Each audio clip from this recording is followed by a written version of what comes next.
then you will always get that care. If, God forbid, you need care in an intensive care unit, then you will have that bed and the life-saving equipment and team that you need.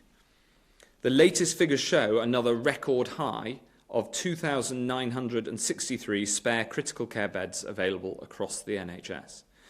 We said at the start of this that our primary goal in our battle plan was to slow the spread and protect the NHS by flattening the curve and increasing capacity. That plan is working. At no point in this crisis has anyone who could benefit from critical care been denied that care because there weren't enough staff or beds or ventilators to treat them. But there is much further to go. On the most recent figures, 535,342 tests have now been carried out in the UK, excluding Northern Ireland. Of these, 129,044 have tested positive. The number of patients in hospital with COVID-19 symptoms is now down to 17,681. 17,366 people have sadly died in hospital, which is an increase of 852. This number is another salutary lesson, and it tells us of the deadly nature of this virus. We owe it to them and to ourselves not to throw away the progress we've made so far. We have been clear that we will not risk lives by relaxing the social distancing rules before our 5 tests have been met. First, that the NHS can continue to cope. Second, that the operational challenges can be met. Third, that the daily death rate falls sustainably and consistently. Fourth, that the rate of infection is decreasing. And most importantly, that there is no risk of a second peak. I now want to update you on 2 specific areas of huge importance. First, PPE. Protective equipment delivery is an operation of unprecedented scale and complexity. Since the start of the crisis, we've now delivered over 1 billion items of PPE. We're constantly working to improve that delivery system, buying PPE from around the world and working to make more here at home. We have a diverse range of suppliers, and we're working day and night to expand that supply base. We're in direct talks with the factories that actually produce the PPE and the fabric that it's made of.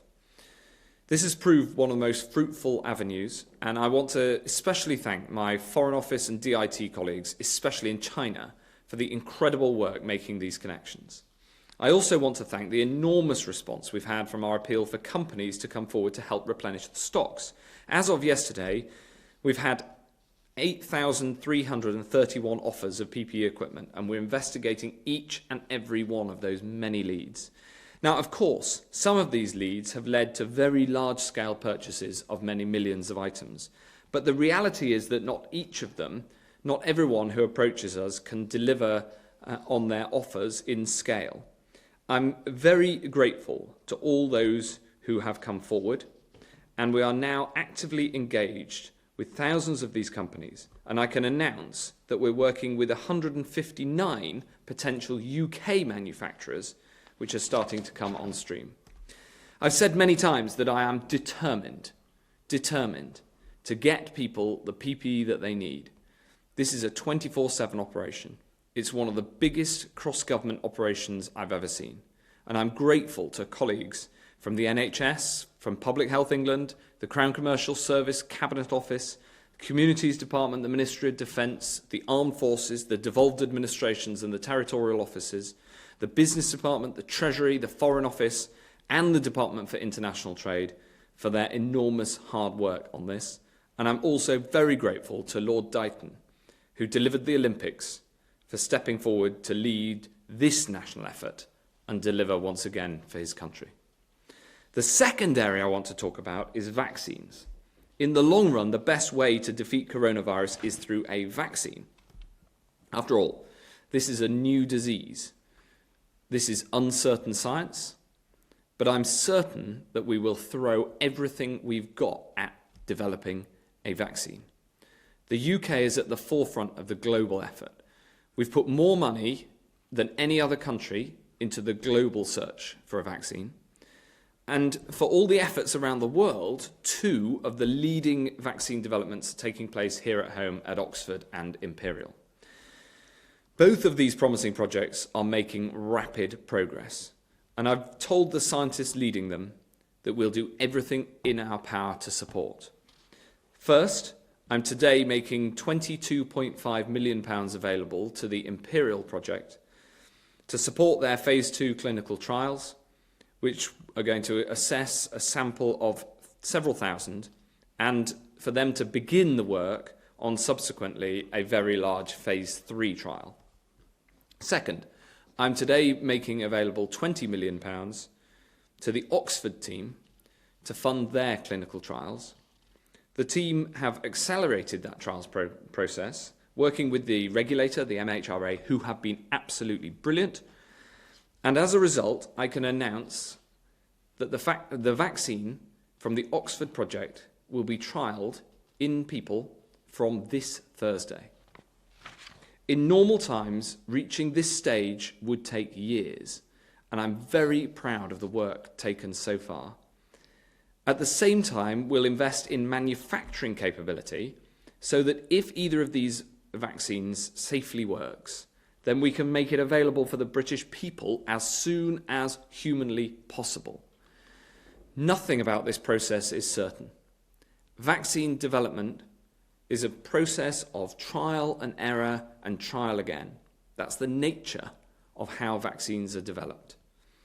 But I told Sarah Gilbert and Robin Shattuck, 2 of our most inspiring scientists, that we are going to back them to the hilt and give them every resource that they need to get the best possible chance of success as soon as possible.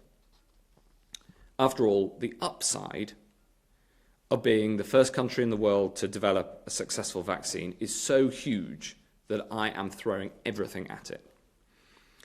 Coronavirus is a powerful enemy, but I believe that the power of human ingenuity is stronger. Every day the science gets better, and we gather more information and we understand more about how to defeat the virus. But in the meantime, there's one thing that you can do, and that is to stay at home, to protect the NHS and save lives. Thank you very much. I'm now going to ask Professor Van Tam to take us through the daily statistics. Thank you, Secretary of State. I'll begin with a slide that you've seen many times before. I don't apologise for showing it again. It is important that we continue to monitor the extent to which the British people are following the social distancing advice and, in this case, referring to the slide, not travelling. And you can see a range of indicators there from all private motor vehicles, through buses and tubes in London, through to buses and national rail in the whole of the UK. And you can see a very clear prolongation of these low trends of usage compared to where we were in the middle of March. This is a good sign. It shows that we are continuing to follow the advice given to us by the government, and that in doing so we will get on top of the current wave of the coronavirus threat, and we will begin to turn the curve. Next slide, please. This next slide, again, you have seen before, shows the new cases diagnosed in the UK. The dates along the bottom of the slide refer to when the lab tests for that individual were completed. And you can see, of course, that there is some day-to-day variation, but the numbers remain high, and it isn't clear that there is an enormous downturn at this point. So the numbers are varying day to day, but they remain high, and we remain in a situation of danger that we must take very seriously indeed. You will see, as the slide progresses from left to right, the proportion of orange beginning to show greater and greater. This is a distinction between the NHS and Public Health England capacity and testing in blue, and the coming on stream of commercial testing to supplement that as time goes by across the slide. Next slide, please.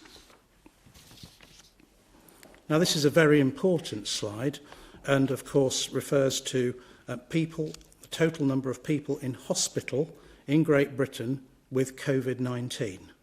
And you can see a variety of curves here, from the top one referring to London, through the other curves referring to the different regions of England, Scotland, Wales. And what you can see is that there, in terms of the number of people in hospital, there has been a peak in London. It was probably around the 10th of April, that kind of date, and since then there has been a decline. But in the other parts of the graph, that is to say Scotland, Wales and the other regions in England, I suggest to you that there is rather more of a plateau than anything else at this point in time. It is not absolutely clear that there have been peaks, nor is it absolutely clear that the rate is, that the number of cases is dropping in the same way that we can illustrate it on the slide for London. So again, this is important. It shows the regional variations in how the virus has been affecting the UK. It shows that we are not out of danger at this point, and that the curve is flat, but not very clearly going down in many parts of the country. I'm sure it will go down in the days and weeks that follow, but we must keep pushing on this, and we must bend that curve through our actions. Next slide, please. Now here you see a slide that arrays data by week from the 20th of March through to the 10th of April. And it shows you, first of all, deaths in hospital from COVID-19. Those are the blue columns on the graph. And those are by date of report in the hospital. And the orange bars show the all-weekly registered deaths registered to the Office for National Statistics, and those are by date of registration. And please be very careful in comparing these statistics, because, as you will know, unfortunately, if you've lost someone, it takes a while for a death certificate to be issued and for that to be registered with the Office for National Statistics. So there is inevitably some difference between those two bars, and we are not comparing apples with apples. We're comparing apples with pears on this particular slide. But it does, I hope, help you understand the trends in the mortality data, and we need to see that turn. We'll have to wait a little longer, but we need to see that turn. Thank you.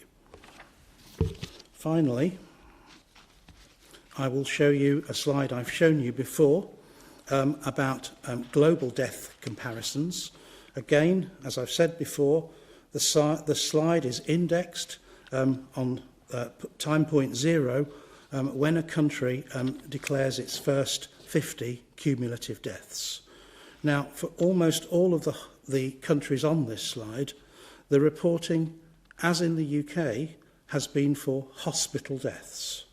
And you can see there that there are broadly three patterns: the United States on its own, the European countries other than Germany in the middle of the pack, and some outliers who've had very low rates of death.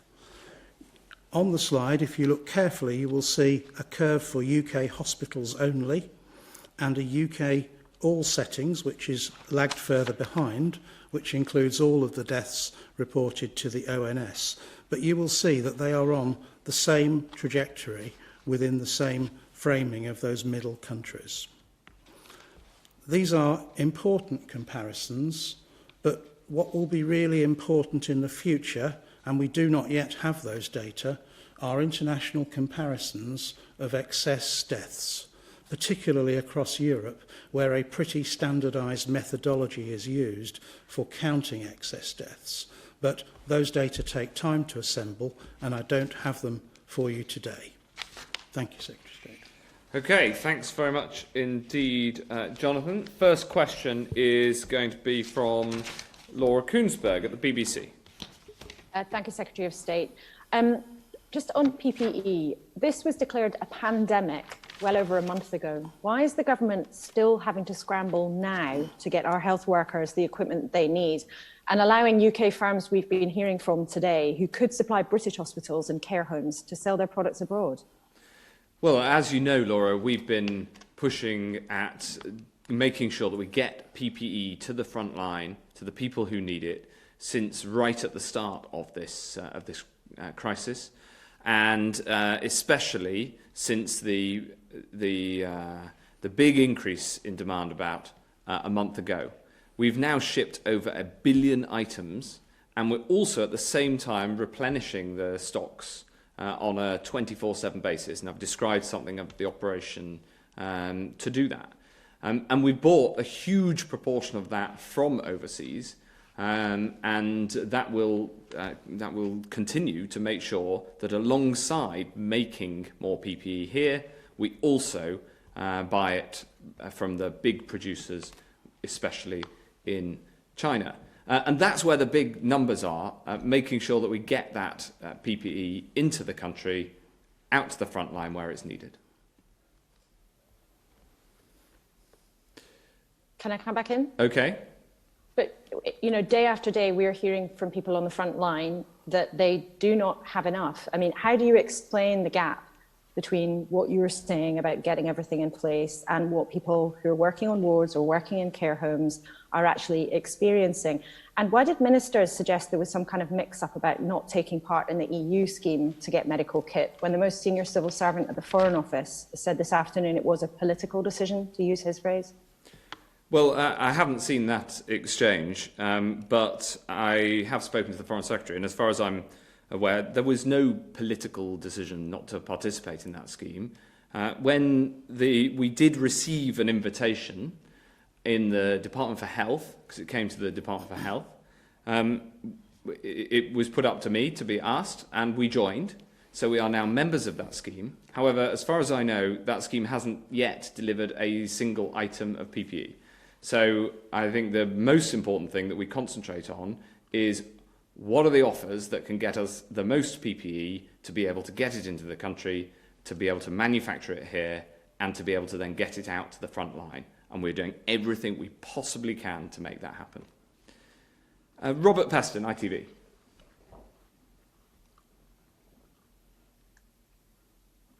You are muted. What's going on?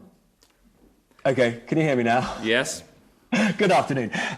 Is it correct that you're not ready to change your advice on the usefulness for the general public in wearing masks because you don't want to deprive healthcare workers of masks? And secondly, you have dramatically increased the capacity to test. We're up to the capacity of 40,000 a day, but only 20,000 are actually happening. There seems to be a problem of actually carrying out the tests and then delivering the swabs to the labs. We've spoken at ITV to care homes who say they are too far from the test centres and they're not getting enough help when it comes to testing their residents. Yes, well, look, on both points, on the use of face masks, we are advised by the science, and we've been asked this question many times in this forum, and we listen to what the scientists say. There was a meeting of SAGE that I think addressed this question earlier today. I look forward to hearing from that, and then to ministers making decisions based on the science as always. On the question of tests, I think it's terrific. I might bring John Newton in a minute, but it's terrific that we have managed to increase capacity to over 39,000 tests a day, which is higher than our planned trajectory. Of course, having excess capacity means that we can then expand who that capacity can be used by, and also, exactly as you say, increase the availability to more people, make it easier to access. So one example is that we have introduced home testing, where a test can be sent out and taken and then returned, so that the individual doesn't need to move. And obviously home testing will be particularly helpful to those living in care homes, for whom, exactly as you say, a trip to a drive-through testing centre might be a difficult thing to do. John. Yep. Thank you, Secretary of State. So yes, capacity has gone up dramatically, and in fact is going to continue going up a lot quite soon. So we can now say we are meeting the requirement in hospitals. We're also meeting the requirement to test NHS and care staff with the drive-in centres. We've tested over 100,000 staff, and many of those have gone back to work. And in fact, NHS sickness absence rates are now falling as a result. So that's very good news. We're now progressively expanding the access. So you're quite right, the drive-in centres are not necessarily ideal for people working in a distributed system like the care sector. So although access is available in NHS labs and NHS settings, which is very widely distributed, we're piloting a number of different ways of getting tests out to people, both directly sending swabs to care homes, also, as Secretary of State mentioned, testing at home, and also mobile delivery. So there are a number of ways we can get the swabs to the people rather than expecting the people to come to the swabs.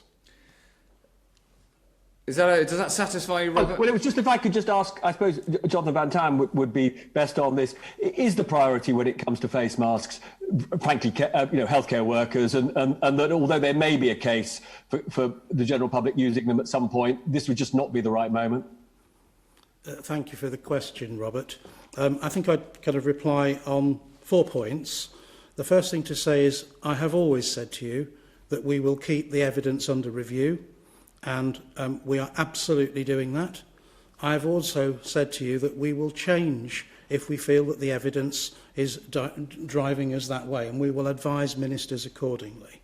SAGE has indeed met today and discussed personal protective equipment, and advice will go to ministers in due course. And I'm not going to comment about that any further today, nor would you expect me to.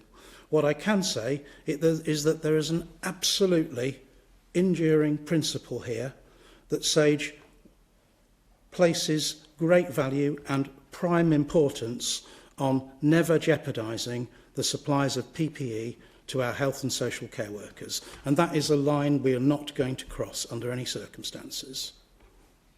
Thanks, Robert. Victoria MacDonald, Channel 4. Thank you, Secretary of State. Just back on PPE, we have talked to a number of suppliers and distributors who have talked a lot about the obstacles they've faced of getting through the procurement system. So they will send an email, they will make a telephone call, they don't hear back, then they'll be asked questions they've already answered. Are you satisfied that you are somehow going to clear away those obstacles so that you can increase the supply? And secondly, we've heard a lot of numbers over the past few weeks, and today you've just talked about 1 billion items of PPE. Now that sounds a lot, but quite clearly it's not enough. Do you have any idea about what enough would be? Well, yes. I mean, the answer on how much is enough PPE is enough to get it what is needed, according to the guidelines that have been clearly set out by Public Health England, to everyone who needs it. And it is in the billions of items per month. I mean, it is the numbers of items that are needed are absolutely vast. And hence the need both to manufacture it at home and also to buy it from abroad.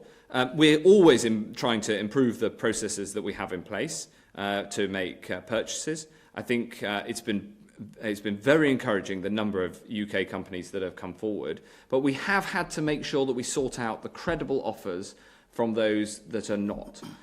We've had some offers, for instance, that have come from companies where, upon investigation, the company has only just been formed in the previous day or two before coming and asking for a cash deal with the government.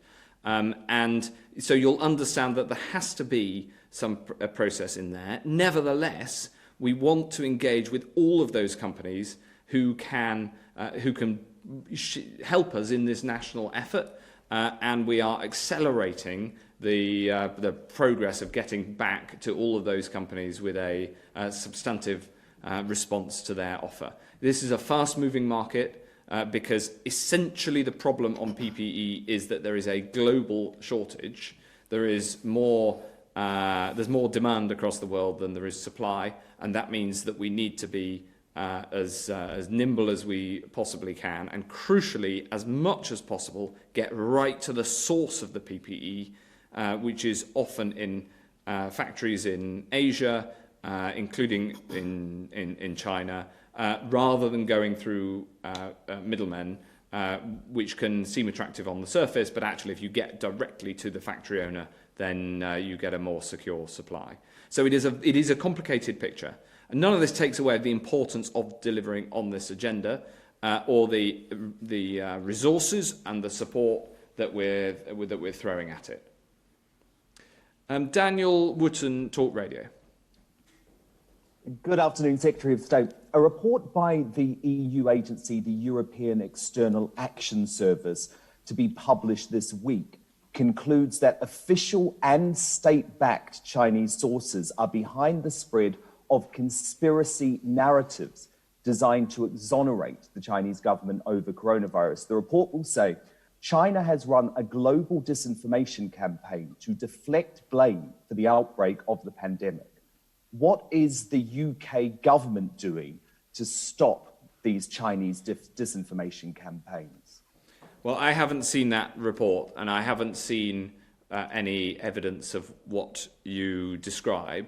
But we have seen, more broadly, disinformation and disinformation being put about, especially on social media, and tackling that is incredibly important, because what the public want and what the public should be able to expect is high-quality information, highly factual, even in this uncertain environment, because we're still learning about the disease, to be able to be as clear and transparent as possible, and for the government to describe which information we think is we have high confidence in, and to be able to explain the conclusions we reach from that information.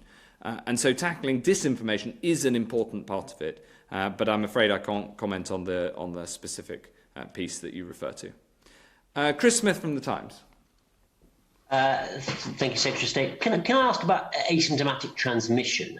Given the need to isolate cases in any easing restrictions, how big an issue this is going to be in terms of hindering any attempt to ease lockdown and the risk that whatever we do, we could get a second peak because of this? And related to that, can our current tests actually pick up cases when people are not showing symptoms with any accuracy? And given concerns about transmission in hospitals at the moment, as well as the huge amounts of unused testing capacity we have right now, should we now be screening asymptomatic health staff for the virus? Well, these are very, very good questions. What I'd say is that the fact that this virus appears to have asymptomatic transmission makes it incredibly difficult to deal with, and what is one of the central facts of this pandemic that has made it as difficult and as challenging as it is. I'll ask JVT to answer on the science of the transmission and the asymptomatic transmission in particular, and then John Newton to answer the question on the testing. But these are exactly the right scientific questions that we are also grappling with. Thank you, Secretary of State. You're absolutely right, and really the Secretary of State has answered the medical question for me. Did I get it right? You did. When we started this crisis, we did not have enough information to understand the extent to which patients who were pre-symptomatic and asymptomatic were shedding the virus. We now have a lot more information, and it is clear that for at least a proportion of patients, they begin to shed the virus before the onset of symptoms. And we, of course, have scientific data now that show that some people are asymptomatic and we can still detect the virus using a PCR, a test. Where the difficulty in the science comes is understanding just how infectious those other people, with either pre-symptomatic or asymptomatic are, compared to those who are symptomatic.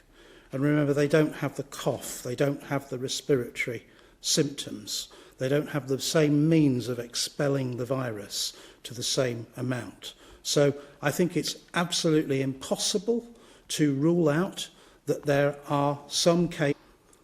That isn't to say that we're not picking up the asymptomatic infections. I hope I've been very clear on that. We recognise they exist now.